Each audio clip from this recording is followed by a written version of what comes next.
তো বন্ধুরা দেখো আজকে রাতে কি রান্না করব। এখানে দেখছো চিংড়ি মাছ, আর এই দেখো হচ্ছে চিংড়ি মাছ আমি কিছুটা ভেজে নিয়েছি, আর এই যে কিছুটা রয়েছে। আর এখানে দেখো লাউ কেটে রেডি করে নিয়েছি। আজকে কিন্তু রাত্রিবেলা আমি রান্না করব লাউ দিয়ে চিংড়ি মাছ। আর এখানে যে কাঁচা কাঁচা মাছটা দেখছো, এটা আমি করব হচ্ছে লাউয়ের বাটি চিংড়ি মাছের বাটি চচ্চড়ি। তো এটা আমি আলাদা করে রেখেছি, এর জন্য পেঁয়াজ দিয়ে আর হচ্ছে তোমার আলু দিয়ে ওটা বসাবো, আমি তোমাদের দেখাবো।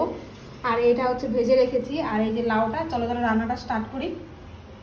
তো এই দেখো তেলটা গরম হচ্ছে, এই তেলে আমি চিংড়ি মাছ ভেজেছিলাম। আর এর মধ্যে আমি ফোড়ন দিয়ে দেবো হচ্ছে এই যে এতটা মতো জিরে, আর দেবো হচ্ছে শুকনো লঙ্কা। এই দেখো শুকনো লঙ্কা আর তেজপাতা। এটা যেহেতু আমার মাছ ভাজার তেল, তার জন্য এমন লাগছে দেখতে।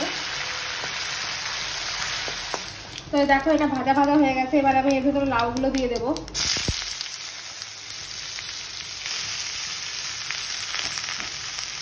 লাউগুলো আমি কাটলাম এক্ষুনি।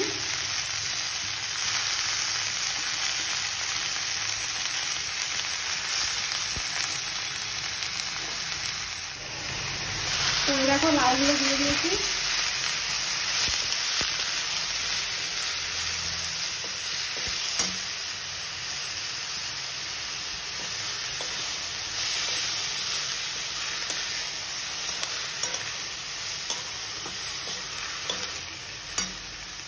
আর এর মধ্যে দিয়ে দেবো দেখো এতগুলো মতো কাঁচা লঙ্কা, এই যে কাঁচা লঙ্কা।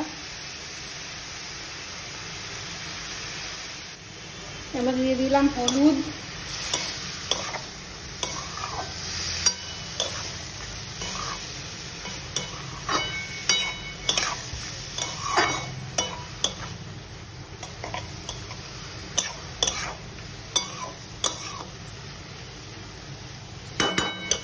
এবার এটা একটুখানি ঢাকা দিয়ে দেবো।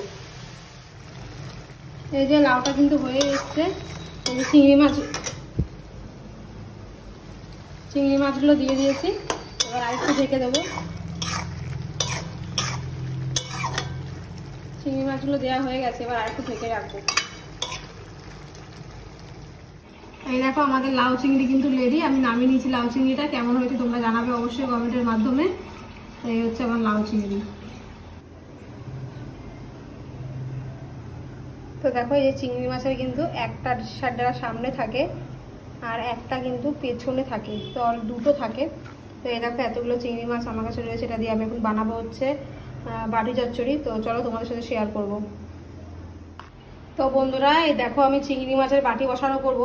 তার জন্য আমি এখানে দেখো কি কি নিয়ে নিয়েছি। এখানে আছে আলু, আর এটা আছে পেঁয়াজ, আর এই দেখো লঙ্কা দিয়েছি, অনেকগুলো লঙ্কা কুচিয়ে চিড়ে চিড়ে দিয়ে দিয়েছি। আর উপর দিয়ে দিয়েছি চিংড়ি মাছ। তাহলে আলু, পেঁয়াজ আর চিংড়ি মাছ দিয়ে দিয়েছি, আর লঙ্কা দিয়ে দিয়েছি। এবার আমি দেখো কি দেবো। এবার আমি দেবো খুব অল্প পরিমাণে হলুদ,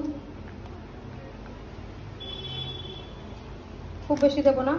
এই যে হলুদ দিলাম। এবার দেবো লবণ, এই যে এতটা পরিমাণ লবণ দেবো। আর এবার দেবো জল,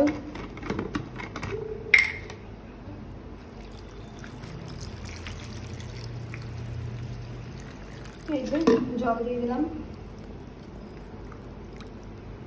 এবার আমি এর মধ্যে দেবো হচ্ছে একটু কাঁচা তেল।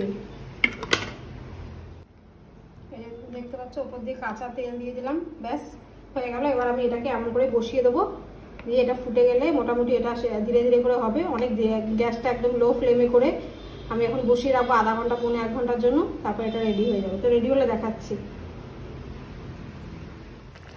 তো এই দেখো আমার কিন্তু এটা রেডি হয়ে গেছে প্রায়। এই দেখো কেমন লাগছে অবশ্যই জানিও। এই দেখো দেখছো এটা ফুটে রেডি হয়ে গেছে। তো এটাই হচ্ছে আমি ঢেকে রেখেছিলাম প্রায় পৌনে 1 ঘন্টা পরে। দেখো এমন রেজাল্ট এসছে।